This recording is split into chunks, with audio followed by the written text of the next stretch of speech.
I took a little break yesterday because I got kind of busy here, and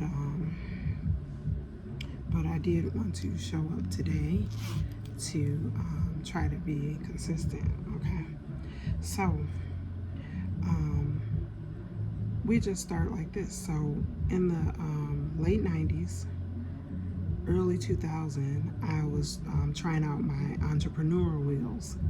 Like I had on my training wheels for entrepreneurship, and I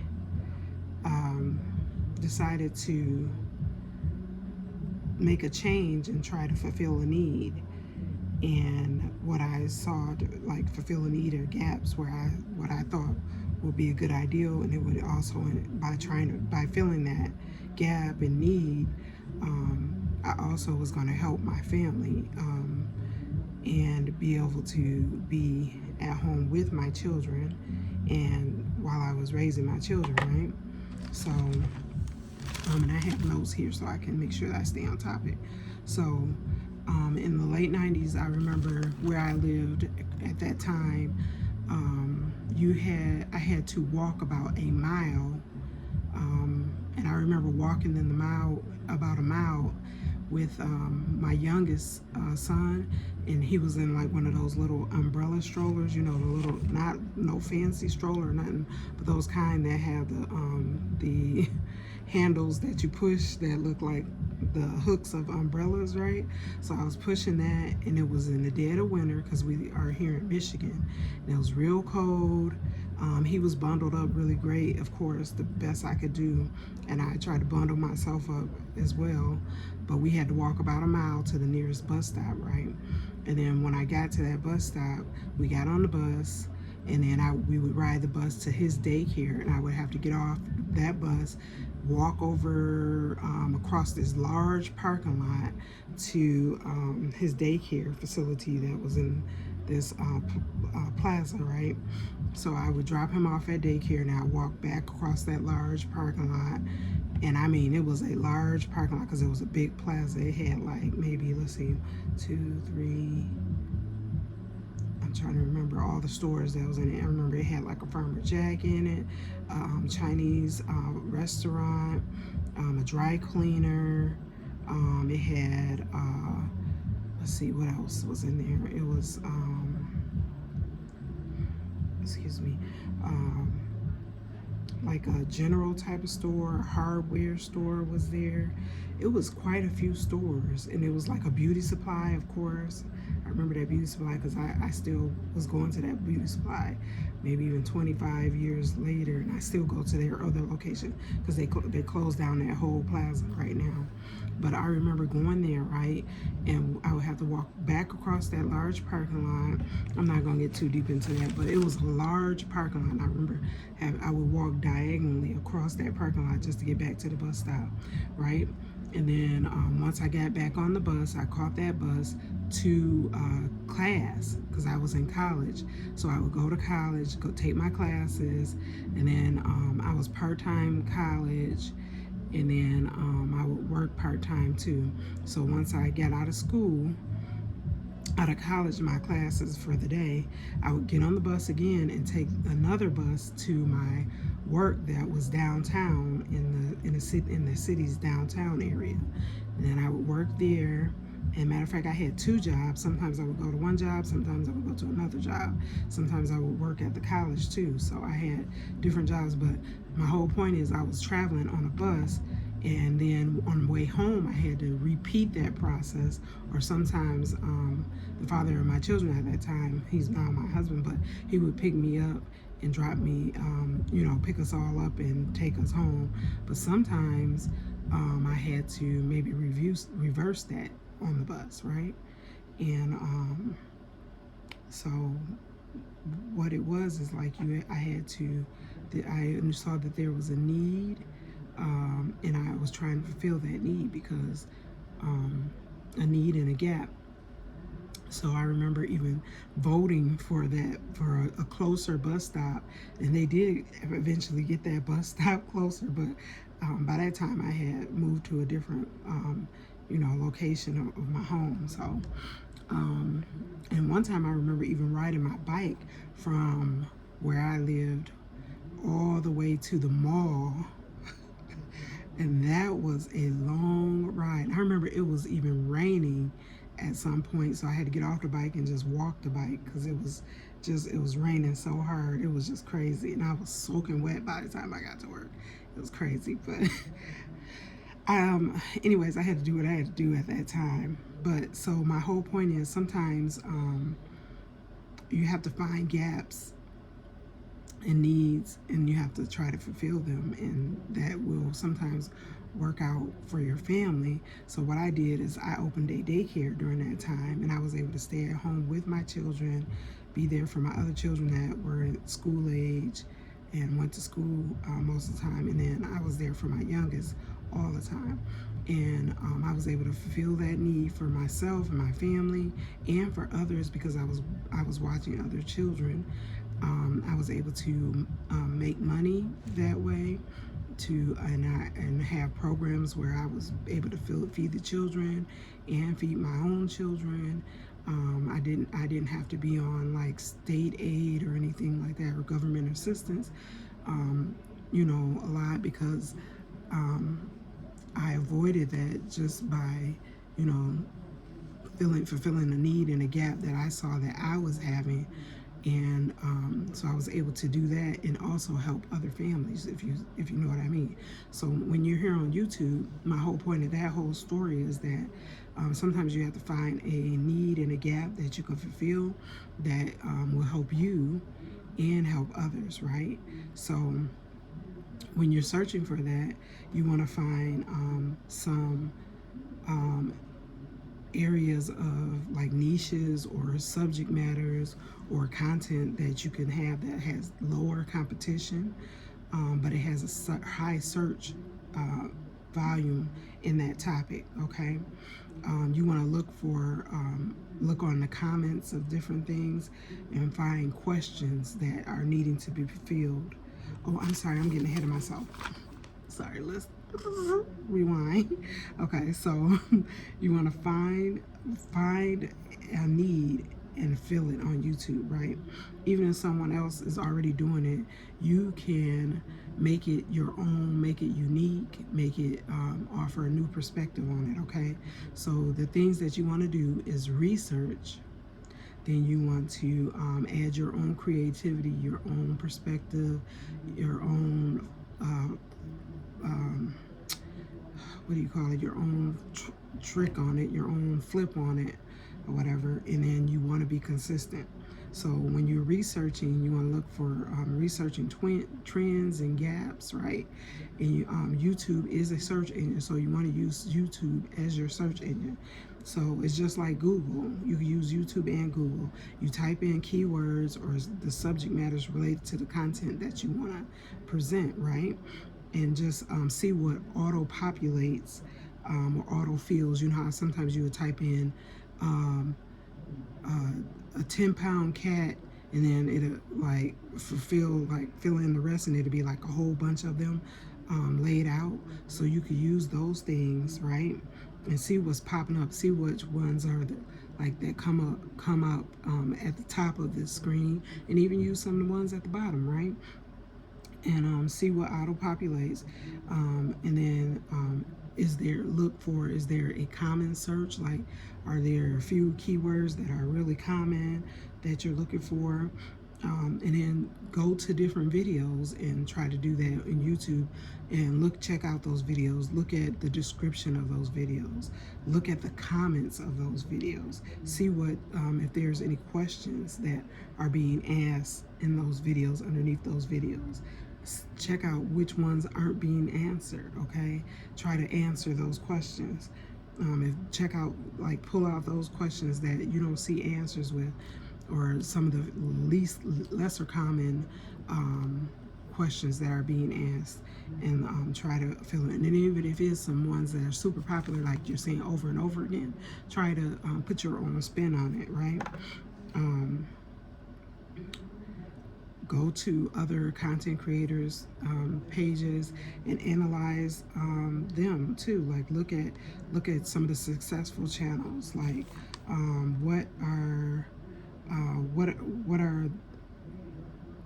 are those channels doing? Are they doing well? Not so well? What's missing? What can they improve? What's different about them? What can you make different about it? What's similar to something that you may have that, or you may have a different perspective on it or point of view. And like I said, look at Google too and do those same things. What's trending on Google when you type in some of those keywords that you found that's related to your subject matter that you're trying to talk about. Look for things that where individuals are being underserved, right?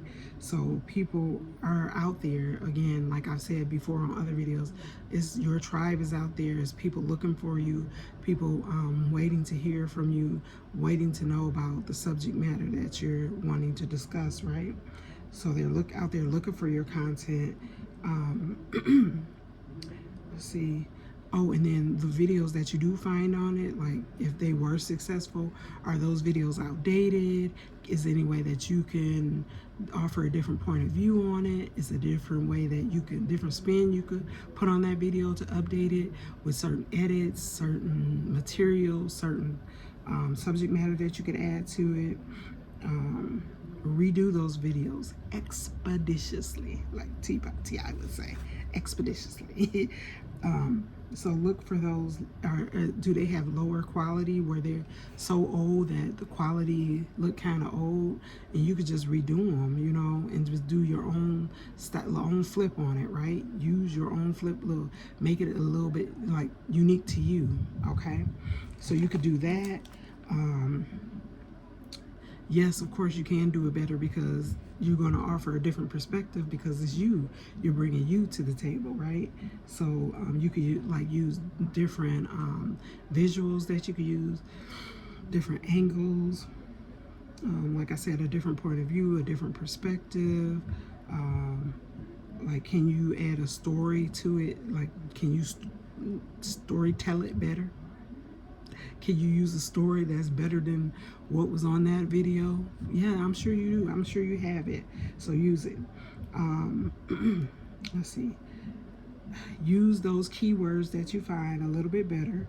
Like look for them in those apps that I told you about. I made a video several days back that tell you about what apps may be great for you to use right now. You can go check that video out if you want to, and see if like I talk about these different apps that you can use that will make your YouTube experience better, like if you're trying to content create here.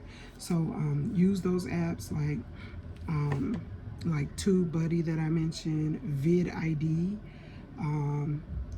even Uber suggests, like, so it's an app, Uber suggests you can use that. So like, it's, you know, use those keywords in there and see what populates in there and try to make, you can make content material off of that as well, okay? So,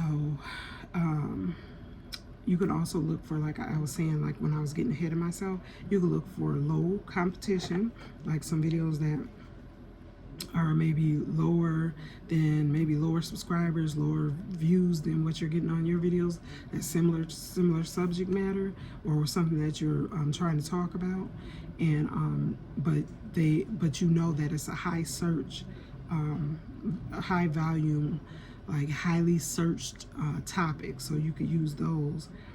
Look for questions on those apps, like look for questions on certain apps, like say you're trying to do a subject matter and you could look on Reddit, Facebook groups, like it's a lot of groups on Facebook. Join those groups and look for questions that aren't being answered or that you can offer your spin or your take on those questions and fulfill the answers for them, okay? The people that are looking for that information. Look, Quora, Quora, that's another app that you can use for that. Instagram, like you can look underneath there in the comments as well, just like Facebook, and try to find questions that aren't being answered, just like you would look on YouTube. But it's a lot on YouTube as well, okay? And then once you get that information, test it out, give it a test drive, so you could try to validate it, and if you could find out which videos are bringing back more traction to once you do that. And you can make a series out of those videos on that subject matter, like a playlist, like it could be like a series, like, you know, like what I'm doing currently right now, I consider like a series. I need to go ahead and put this in, I'm gonna put this in a playlist once I'm finished, okay? So you could like, you could post different types of videos and see which videos get you, like what type of feedback it gets you. Use the analytics on YouTube Studio to see which ones get more traction, more views, a certain population may be looking at them more or less, and see if it's a certain population, make some videos that are more appealing to that, and then also try to hit on those that are underserved. So if you felt like you didn't get attention of the other population, try to hit that as well, and then use that information to create those series or playlists based on those ideals in their performance, right? And then you want to engage your viewers. You want to ask them, like, so I'm asking you, what do you want to see here on my channel? Like, I know you want to see maybe more about what I'm doing here in the background, and I'm gonna get to that, yeah, I'm just trying to be consistent here on YouTube and show you some of the things that I'm using and we should use together to grow our channels here on YouTube. So you also want to do some things, like once you do become more consistent, you can like do some things to level up, like to keep retention on your videos, keep people watching, keep like all eyes on you, like Tupac say, with storytelling, storytell, like, and if you don't know how to storytell, guess what? Guess what I'm gonna say? You already know what I'm gonna say. YouTube is a search engine just like Google, and you could type in, how do I storytell? Or the art of storytelling, like Outkast, you know. Listen to Outkast Art of Storytelling Part 1 and Part 2, and that'll give you an idea of how you how you can storytell, right? if you know, you know. Okay, I'm a big Outkast fan, so yeah, so search YouTube, and guess what? When you learn the skills of storytelling, practice. Just videotape yourself. Even if you don't ever plan to release those videos, I suggest you do. Even if you fumble and mess up and there's a blooper reel, keep going. Just film yourself doing storytelling, and once in a while you will get, after a while you keep practicing, you're gonna get better at it. You can't do nothing but get better, right? There's my my yawn for the video. Okay, so you could use your editing skills and storytelling skills to help retention on your videos by just leveling up, making it better. Okay, another way is titles and thumbnails. So you could look for, again, other successful channels that are maybe doing similar stuff, and look for eye-catching, and make eye-catching thumbnails and eye-catching titles, right? And make sure it's clear and concise to what you're trying to get in. Use those, when you typed in that keyword, use those keyword searches, right? Excuse me, because that you found on YouTube and Google, right? So you find those and try to just make some good thumbnails and some good titles. All right, and then number 3, the last one. I don't know how much more I could suggest this and stress it, even for myself. I keep telling myself this: consistency, consistency, consistency. Consistency, consistency, consistency. Just continue to be consistent the best way that you can. Keep showing up and post often. Post relatively regularly. And that way, when you post regularly and often, YouTube will actually work in your favor. YouTube will be looking out for you because it's going to be wanting to push out your videos more. Because guess what? If your videos are doing great, that's what the whole point of YouTube is. YouTube wanting to keep people on YouTube. So YouTube is going to push out your videos. If you show up, if you be consistent, if you post regularly, YouTube is going to continue to push out your videos.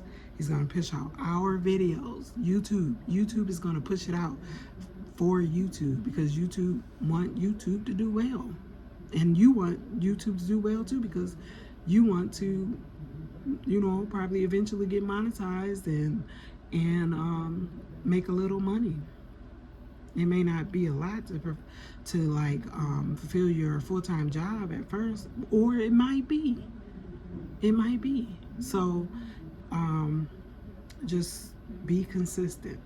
All right, that's it.